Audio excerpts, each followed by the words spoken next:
Behind the livery stable lay a strip of ground nobody lingered in. The air reeked of manure and sun-baked wood. Before we kick off this adventure, don't forget to hit like on the video, and let us know in the comments where you're watching from. Powder dry dust puffed beneath every step, and the only scrap of shade came from a weather-beaten wall, leaning tiredly against years of prairie wind. That forgotten corner was where the Dust Creek settlers had abandoned her, an Apache woman, half hidden among busted barrels and splintered planks. Her long black hair, matted with grit and sweat, clung to her face. Her buckskin dress was ripped at the hip and shoulder-stained dark with dried blood. From the waist down, she lay twisted numb to the world. Her name was Ahyv Morning Star.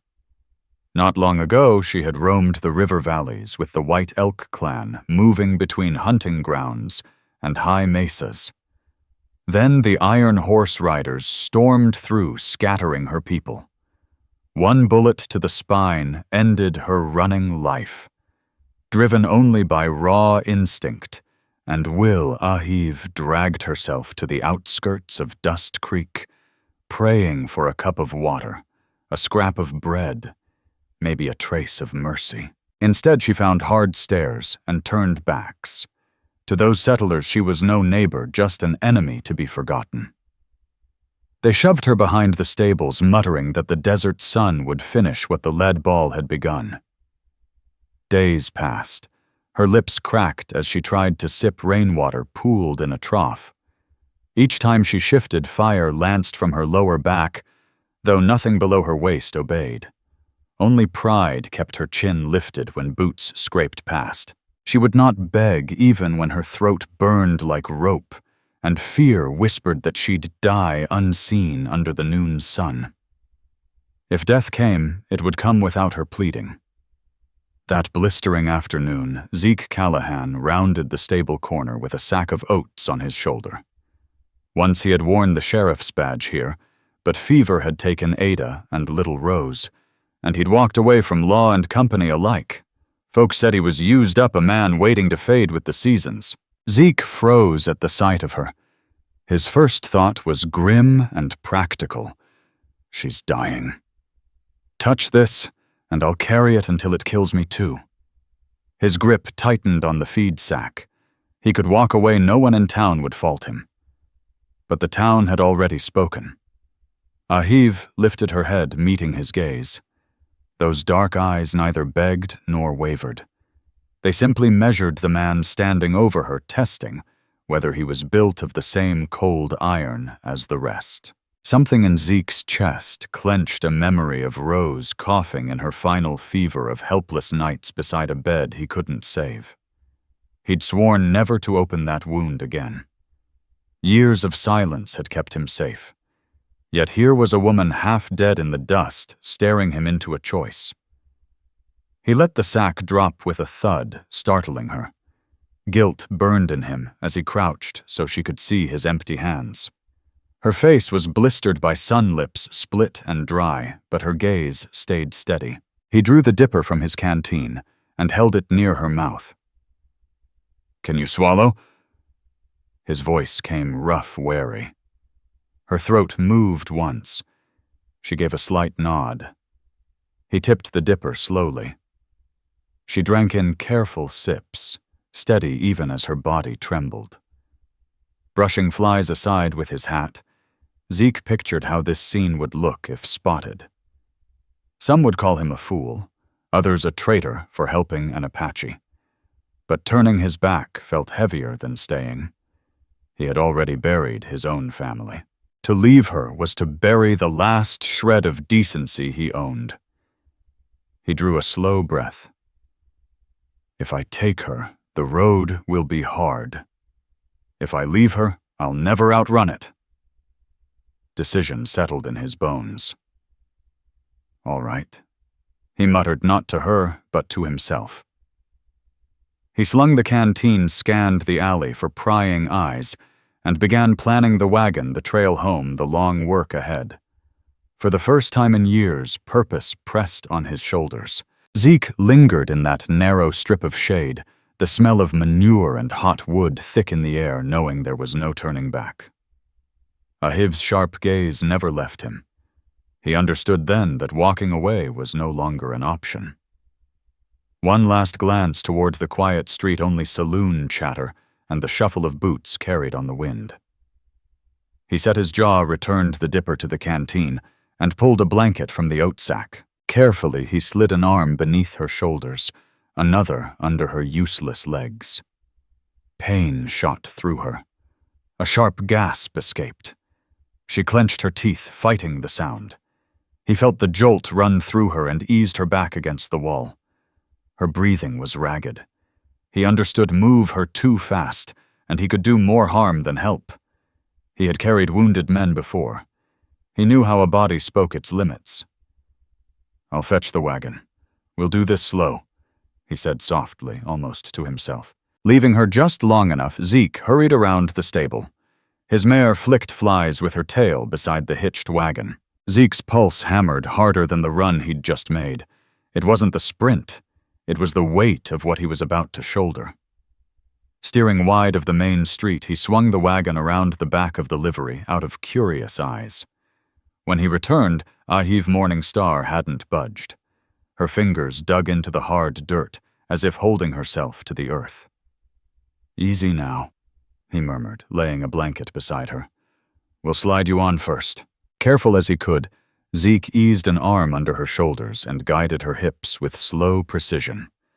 She bit her lip until a trace of blood showed, but no cry escaped. He wrapped the blanket tight around her, knotting the corners so she lay secure, then dragged her the short stretch to the wagon. Lifting her was the real trial. The bed of the wagon loomed high. Planting his boots against the wheel, he leaned back and inched her upward until he could swing her over the edge and onto the hay. Her chest heaved quick and shallow. Her jaw stayed tight, even as her eyes slid shut. Zeke climbed aboard, shrugged off his trail-worn coat, and draped it over her. The smell of dust leather and long days on the range clung to it, but it guarded her from the beating sun. He lingered, studying her face, wondering if she'd live long enough for any of this to matter. He set the team in motion, following a narrow trail that skirted Dust Creek's edge. Eyes forward, he ignored the feeling of folks watching from behind curtains. He'd worn a badge here once, and even without it, people still tracked his every move. Soon the wagon left the chatter of the settlement behind. Only the creak of wheels and the steady thud of hooves on dry ground filled the evening. Ahyv stirred and whispered something soft in Apache. Zeke leaned closer but couldn't catch the meaning. Then she touched her chest and forced a word out in rough English. "Ahyv," he nodded. Zeke. Names said enough. As the sun sagged low, his homestead came into view, a plain one-room house with a lean-to kitchen, fences, tilting barn door sagging but still standing. Built for a man who had stopped caring about appearances, it had always been enough for him. Now he wondered if it would be enough for two. Carrying her inside, he set her gently on the bed against the far wall.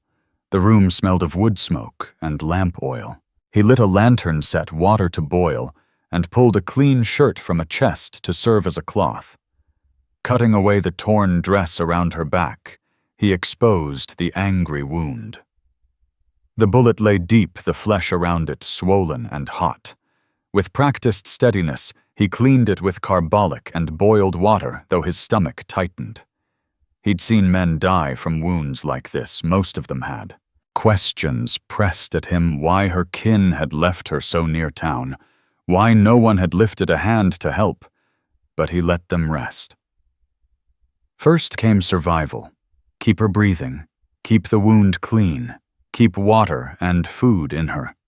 When the dressing was tied off, he wiped sweat from his brow. Ahyv's eyes opened sharp and measuring. She wasn't thanking him. She was testing whether he would stay or fade like everyone else. "You're safe here. Zeke said quietly. It wasn't a promise of healing, just a truth for the night. She blinked once and closed her eyes. For the first time since he'd found her, her rigid shoulders softened. Through the night, sounds stitched the hours together, the hiss of the kettle as it cooled the creak of the fire, the rasp of Zeke's boots pacing between chair and bed. When she stirred, he bent close, checking that the bandage stayed dry. His own body ached from the vigil, but he kept watch until dawn edged pale across the floorboards. Opening his eyes, he found her watching him, face raw with fatigue, but steady. Without a word, she tilted her chin toward the tin cup. He poured water and slid an arm behind her. Light as she was, each shift pulled a sharp breath from her chest. She drank carefully, then pushed the cup away. He noticed her glance at the folded blanket at the foot of the bed and understood. The town had robbed her of dignity. She would not lose more here. "There's a basin and cloth," he said softly. "I'll step out so you can wash." She gave a faint nod. Zeke set the basin within reach, laid the cloth across it, and left the door ajar so he could hear if she called. On the porch, he rubbed a hand over his jaw, struck by how long it had been since he'd thought of anyone else's comfort inside these walls. When he returned, she had cleansed her face and arms, the cloth streaked with dirt and dried blood. He poured the water out without comment. She touched the dressing at her back. "Burns," she said, her English rough but clear. Zeke crouched and unwound the linen. The skin around the wound was raw where the carbolic had bitten deep. "It's clean," Zeke Callahan told her quietly. "That's what counts." With a steady hand, he dabbed cool water along the wound before fastening fresh linen over it. Ahyv Morning Star watched every move. "You know this work," she said, her voice a rasp. "I've patched worse," Zeke answered. His mind slipped to long, hard nights on the trail, men groaning under makeshift whiskey dressings, shirts ripped into bandages, blood he couldn't always stop. He pushed the memories aside. Her eyes lingered on him, weighing what kind of man would stay in a room like this when the Dust Creek settlers would sooner gossip than help. Not a stranger anymore, someone willing to stand his ground. By midday, Zeke moved through his chores with new awareness of her presence. He simmered beans, sliced bread, softened it in coffee, and set the meal on a tin plate within her reach. She ate slowly, every bite deliberate, never asking for a hand. When she finished, her glance flicked toward the chamber pot in the corner. Without a word, he carried it over, turned his back, and later removed it in silence. Her jaw stayed hard with pride, but Zeke gave no hint of judgment. He knew dignity could hinge on the smallest gestures, and he wouldn't take more from her than life already had. As afternoon heat built, he cut old sheets into strips for fresh bandages out on the porch. 2 riders came up the trail, eyes sweeping the cabin. Zeke kept his back to them, knife working steady. He knew their thoughts well enough, the ex-lawman hiding an Apache woman under his roof. They passed without stopping, but he sensed this wouldn't be the last time curiosity rode by. When he stepped inside, Ahyv was awake, one hand resting near the cup of water. Why, she asked, suddenly suspicion hardening her quiet voice. "Why bring me here?" Zeke set the knife aside and met her gaze. He thought of that day behind the stable, the silent challenge in her eyes that pinned him to a choice he couldn't walk away from. Because no one else would, he said at last, leaving the truth plain. She held his stare, then let out a slow breath and eased back into the pillow. Something in her rigid jaw softened. Not trust, not yet, but close. That night, Zeke spread a blanket on the floor beside her bed. When she stirred in the darkness, her fingers searched for the cup and found it exactly where he'd left it. She gripped it tight, testing the order of this place and the man who kept it. In that quiet, with only her breathing and the low crackle of the stove, the first fragile shape of trust began to form. Days fell into a rough but steady rhythm. Zeke rose before dawn, split wood for the stove, and filled the kettle so warmth would greet the morning chill. He always set water and bread within reach, knowing from the sound of her breathing when she woke. But stillness was wearing on her. Ahyv's spirit was iron, yet her body wasn't built to lie so long. Pressure sores threatened. Her muscles thinned. Zeke knew she needed careful movement, or she would weaken beyond saving. One afternoon he carried in a hammer, nails, and rope. Ahyv's dark eyes narrowed, tracking each plank he propped against the wall. "What's that for?" she asked in clipped English. "A frame," he said simply. "To lift you. You can't stay in one spot forever." Her jaw tightened. The thought of being hoisted like a helpless child cut deep. She said nothing, but he read the fight in her face. He paused, palm resting on the pine board. "It's this," he said evenly, "or your body gives out. You know it." She turned her eyes toward the window, silent. "Agreement enough." Zeke built the frame in a corner, rigging a pulley to a ceiling beam with rope stout enough to hold her weight. From an old tarp, he stitched a broad canvas sling. When it was ready, he explained each step, showing how he'd slip the sling beneath her and lift her slow, no sudden jerks. The first attempt was hard. As the rope tightened, her hands gripped the mattress edge, face rigid with pain. "Breathe," he said, voice calm, though his chest was tight. "I won't drop you." She bit down on her lip until blood welled, refusing the strip of leather he offered. "No," she said firmly. She meant to meet the pain on her own terms. Inch by inch he raised her, turned her to a new position, and lowered her onto clean sheets he'd laid out. Sweat beaded on her brow, but not a single complaint left her mouth. Better than rotting in one place, Zeke said, not as comfort, but as plain fact. Her eyes, hard, at first softened with a faint glimmer of acknowledgement. "Better," she agreed hoarsely. That evening, when the chores were done, Zeke sat at the table, whittling a piece of willow. The scrape of his pocket knife filled the room with a steady rhythm that needed no conversation. Ahyv watched through half-closed eyes, curious about the quiet strength in a man who once wore a badge, yet now lived alone in a weathered cabin. "Why are you out here?" she asked at last. "Alone." The knife paused, then moved again. "Wife and daughter," he said simply. "Fever took them. After that, a badge didn't mean much. I came out here to get by." That's all Zeke Callahan said, his voice quiet but firm. There was no reach for pity in the words, only plain truth. Ahyv Morning Star studied him, the honesty striking something deep. His loss echoed her own, the White Elk clan scattered children and sisters driven into the wind, the bullet that cut short her running life. For the first time, she spoke it aloud. "My people, gone. I don't know who still lives."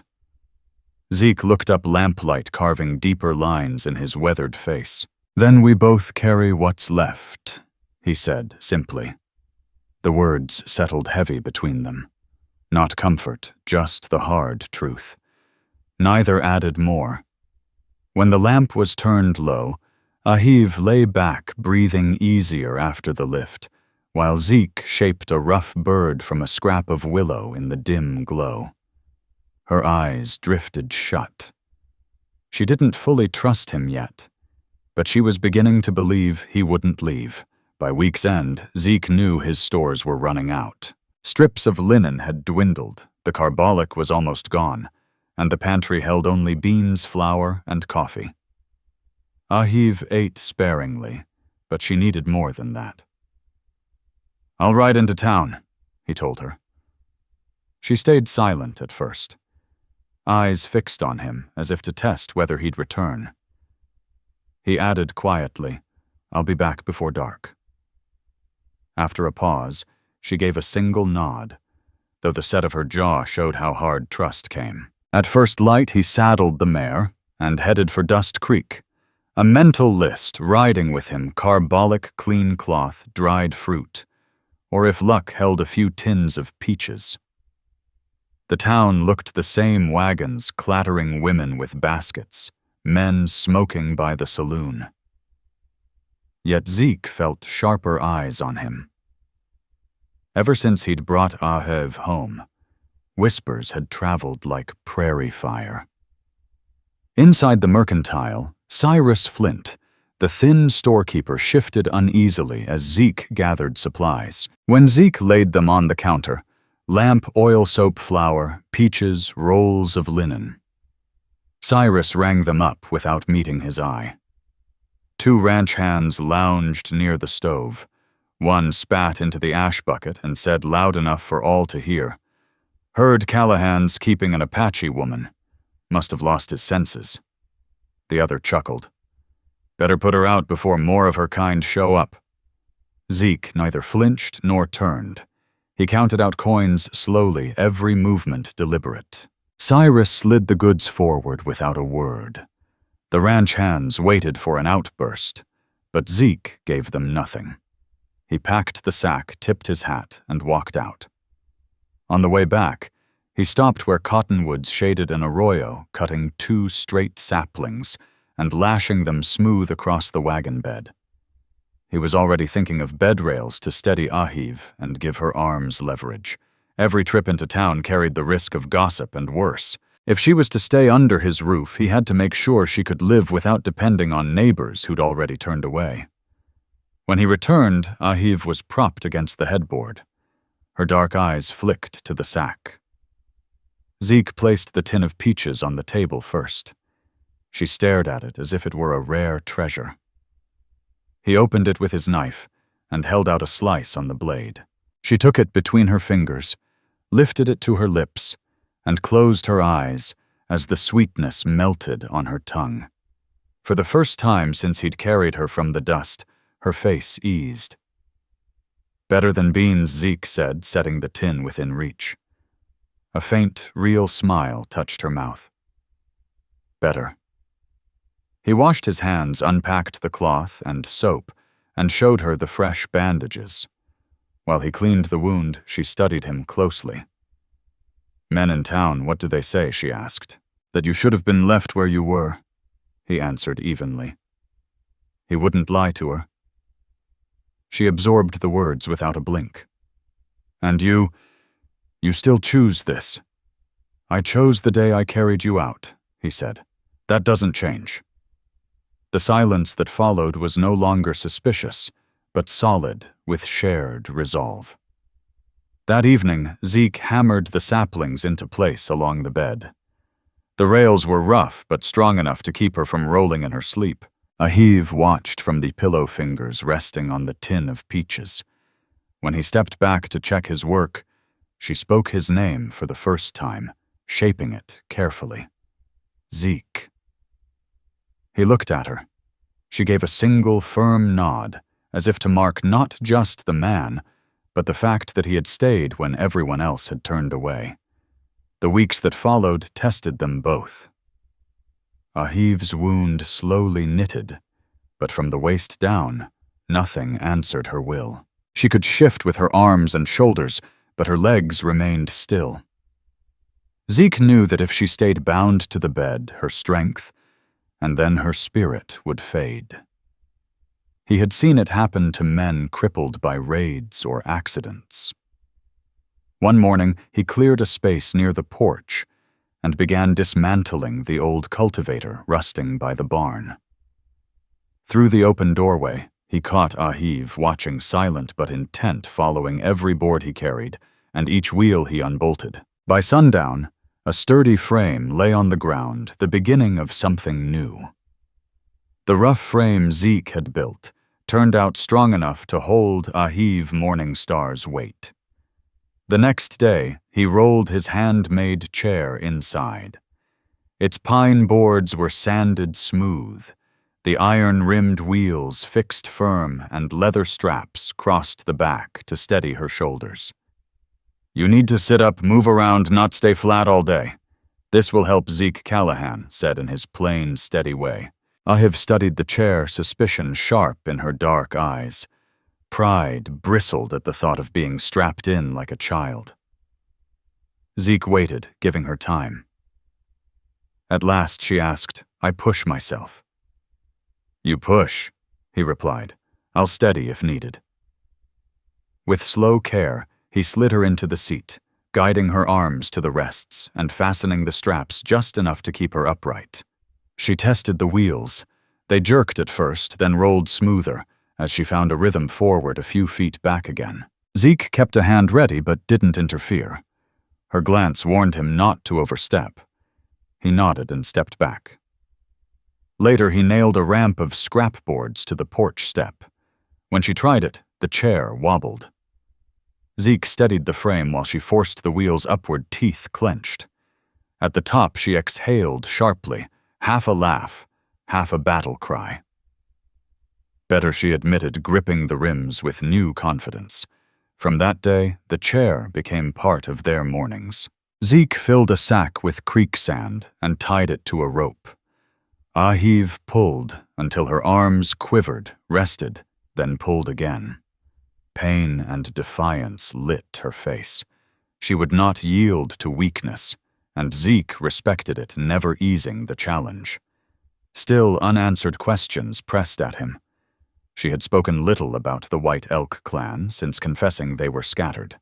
One evening, as she rested in the doorway with her chair balanced on the threshold, he asked, "If word could reach your people, would you want it sent?" Her hands stilled on the wheels. She gazed at the leaning fence posts in the fading light. "No," she said at last. "They think I'm gone. To return like this is not our way." Her voice was steady, but grief shadowed her eyes. Zeke understood the weight of ghosts. His own wife, Ada Callahan, and daughter Rose Callahan lay in graves a day's ride away, and he had never gone back. That night, the two of them sat side by side on the porch, he in his battered chair, she in the new one he had built. Their wheels touched the porch rail, and the silence between them felt less like distance and more like shared ground. For the first time since she entered his house, Ahyv looked out across the land, not as a prisoner of her body, but as someone still part of it. Their quiet days were soon tested. Cold weather struck earlier than Zeke expected, sweeping down from the high country before the leaves were done falling. Nights grew bitter, and drafts through loose boards chilled the cabin even with the stove blazing. Ahyv's already weakened body bore the brunt. One evening, a dry cough deepened into a harsh rattle in her chest. Zeke had seen strong men felled by sickness after surviving bullets. Dread knotted in his gut. He moved her bed close to the stove, stacked wood high, and set thin kindling to keep a steady flame. He hung damp cloths to moisten the air and pressed warm compresses to her chest. She turned her face from the sharp smell, but endured it. At night, he rubbed her back with bear grease until her breathing eased. Each time she drifted into uneasy sleep, he stayed awake in the chair, ears tuned to every change in her breath. Fever surged and ebbed, sweat darkening her braids. More than once, she tried to push his hand away. Enough, she rasped, pride bristling even through illness. Zeke never argued. He waited until her strength faded and quietly did what had to be done. Memories of Ada and Rose fighting their own fevers haunted him, but he kept his fear hidden beneath calm, practiced movements.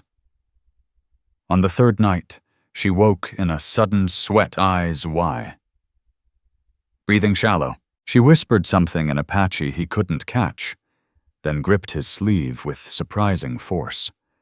For the first time, he saw fear pierce her hard composure.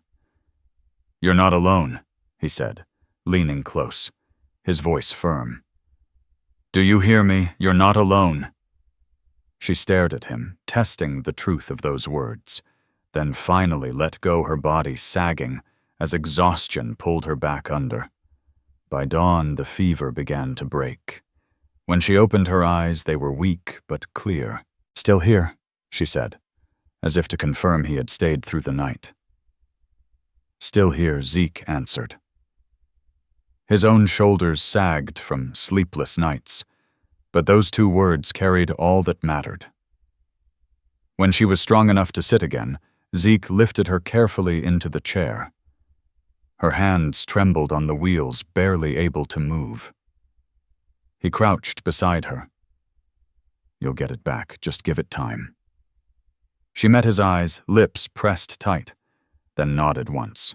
The fierce pride that had resisted help from the start was still there now, tempered by the hard knowledge that survival meant more than defiance. That evening, while the stove cast a steady glow and the chill outside softened, Zeke Callahan sat at the table with a strip of willow in his hands. His pocket knife whispered against the wood in slow, patient strokes. Wrapped in a blanket near the fire, Ahyv Morning Star watched him. Her voice was still rough when she asked, "Why do you carve like that?" "Keeps my hands busy," Zeke said without looking up. "What is it?" He held the piece toward her. The shape was uneven, more suggestion than finish. A spoon. Something useful. Ahyv studied the crude outline and let a faint smile break across her face, the first since the fever had come. "Not pretty," she murmured. "Doesn't have to be," he replied, setting the unfinished carving on the table. They sat in the soft light for a long while, the scrape of his knife the only sound. Ahiv's cough still lingered, but she was alive. For Zeke, that meant the fight he'd taken on wasn't slipping away the way it had with Ada and Little Rose. When the fire dropped to glowing coals, she reached out and touched his sleeve. Enough, she whispered, not to stop him, but to mark another night survived. Zeke nodded, opened the door briefly to let a breath of cold, damp air roll through the scent of wet earth and early frost riding in. Winter was coming hard. He shut the door, stoked the fire, and sat back down, knowing the work of keeping her alive was only beginning. By the time Ahiv's cough eased and her strength started to return, news had traveled farther than Zeke expected. Each supply run to Dust Creek brought longer stares and louder whispers. People had once tolerated him as the reclusive ex-sheriff, but now they claimed he'd lost his mind sheltering an Apache woman the town had left to die. Some muttered he was inviting trouble. Zeke knew it was only a matter of time before someone tested him. The test came on a dry, bright afternoon when the sound of horses carried sharp across the open ground. Ahyv heard them first.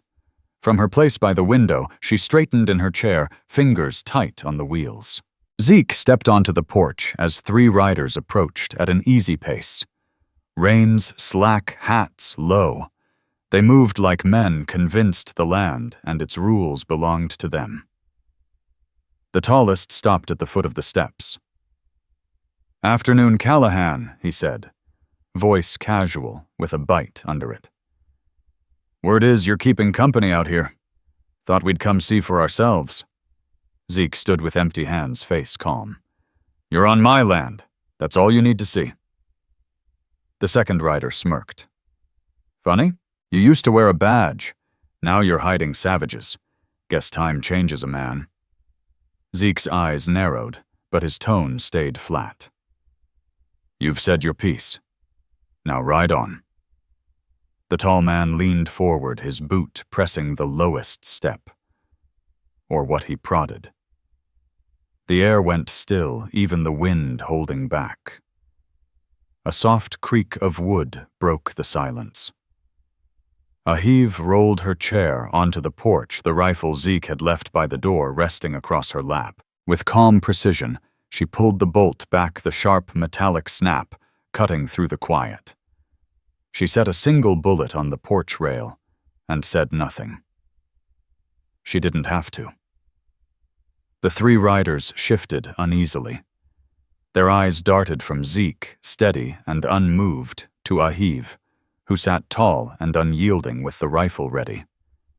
The youngest rider tugged his reins. "Ain't worth it," he muttered. The leader hesitated, then spat into the dust. "You're making a mistake, Callahan," he said, but the edge in his voice had dulled. "Don't say we didn't warn you." He wheeled his horse. The others followed, leaving slower than they'd arrived, bravado gone. Zeke watched until they vanished down the trail. Turning back, he found Ahyv exactly as she'd been, one hand resting on the rifle, her jaw tight from the tension she'd held. "You ever fire that?" he asked quietly. "Enough to know one shot is all I need," she answered without blinking. Zeke gave a single nod. He believed her. As the sun sank behind the hills that evening, he worked on a section of leaning fence, his mind turning over what had passed. The men would talk. Others might come. But something had changed. Ahyv had proved she wasn't a burden to be pitied. She was a partner, ready to defend what was now their ground. Inside, she waited by the stove, her chair firm on the planks rifle close at hand. When Zeke stepped in, she glanced from him to the rails he had secured around her bed. "Not just your fight," she said simply. "No," Zeke agreed, taking a seat at the table. "Not just mine." The quiet that followed carried no strain, only the certainty of two people who had chosen to face the hard road together.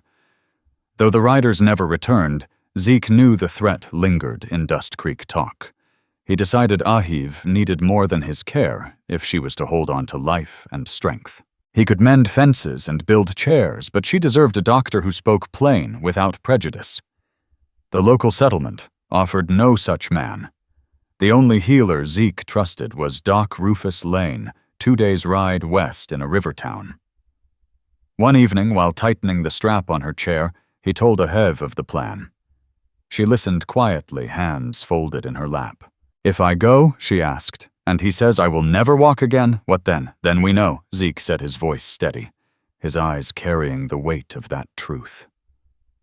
Knowing is better than waiting on false hope. At first light, he built a padded frame across the wagon so she could ride without every jolt striking her spine. Wrapped in blankets, she watched the horizon with sharp, restless eyes as he lifted her into place. The trail was rough. Wagon wheels clattered through dry ruts, and the horses kept a slow, even pace. Each lurch made her grip the rails tighter. Zeke checked her, often making sure she hadn't slipped. They spoke little on the long road west.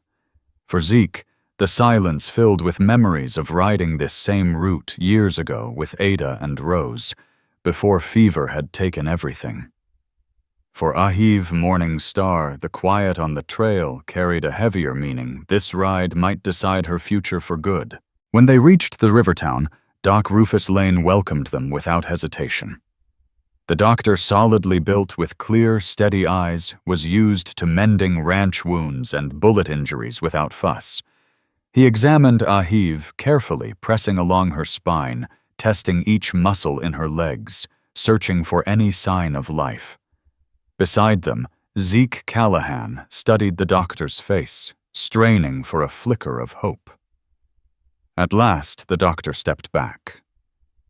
"The bullet sits deep, too close to the spine. If I try to remove it, she won't survive the surgery.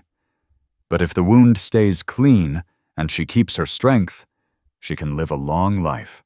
Not on her feet, but alive with mind and hands strong." Ahyv listened without blinking. "Pain?" she asked. Some Doc Lane said plainly. "But not what kills. What kills is neglect. She'll need to keep her arms working shift, her weight guard the skin. The chair he built will serve. She's not helpless unless she chooses to be. The knot in Zeke's chest eased, though it wasn't pure relief. He'd feared the doctor might say there was no chance at all. Now they had a narrow path forward. He thanked the doctor, paid in hard-earned coins, and bought extra cloth and ointments before heading home. On the return journey, they paused at a wide river crossing. Zeke lifted Ahyv from the wagon and carried her to the bank. She resisted at first, uneasy with the glances of a few passers-by, but he ignored the stares and set her where the cool water lapped at smooth stones. She dipped her hands into the current, splashing her face. For a moment, the hardness in her eyes softened. The river felt as clean as the days before the iron horse riders scattered the White Elk clan. "You think me heavy," she said quietly as he steadied her.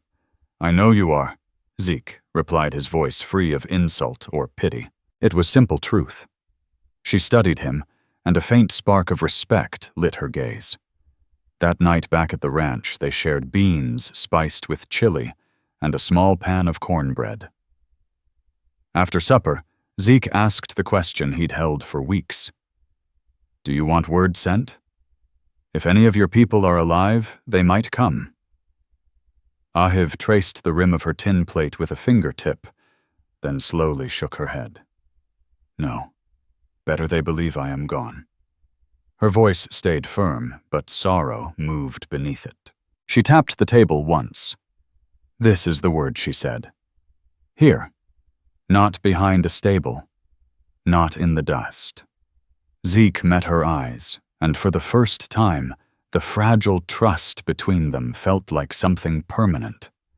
She had chosen this place, and by choosing had bound him as surely as he had bound himself the day he carried her from the dirt.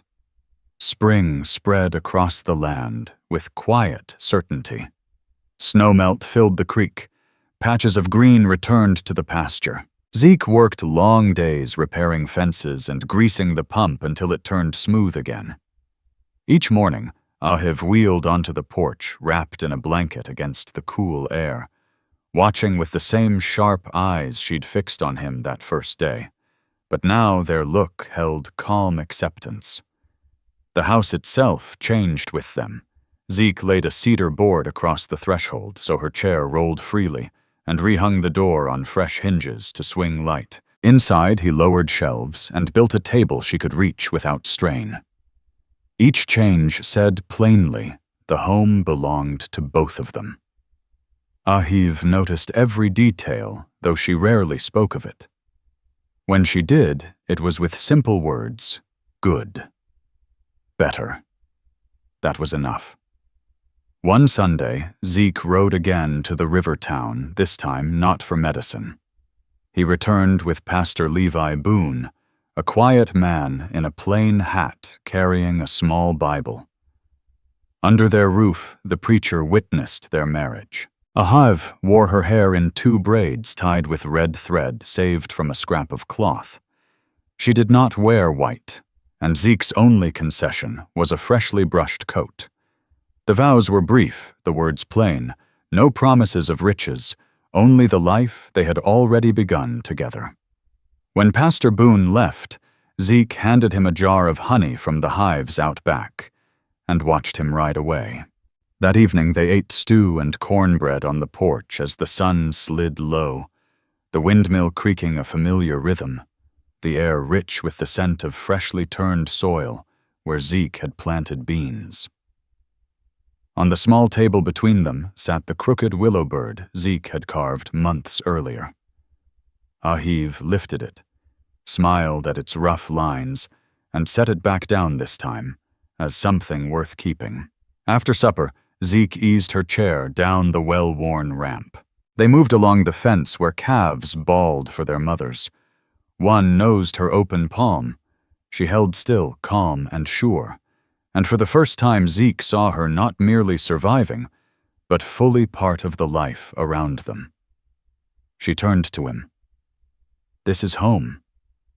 "Yes," Zeke said simply. its home. No questions remained.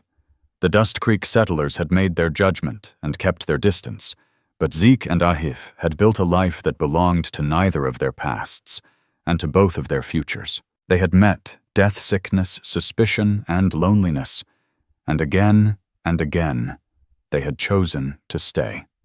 As dusk settled, Zeke set another chair beside hers, so their wheels touched the porch rail. He rested a hand lightly on the arm of her chair, not claiming only promising presence. Ahyv looked across the fields, her face peaceful, her body steady. For the first time since the raid that shattered the White Elk clan, she no longer felt abandoned. The door to their home stood open. The path to town lay clear if ever needed, and the work of tomorrow waited quietly. For both of them, that was enough. And so their story found its rightful close: two people who had lost everything discovering, against every odd, a reason to remain. If this story has touched your heart, I invite you to stay with us to discover more true tales of the Wild West. Stories that honor resilience, tenderness, and the spirit that God placed in those who blazed the trail. Subscribe, share, leave your thoughts in the comments, and join us once again to journey across this untamed land. Thank you.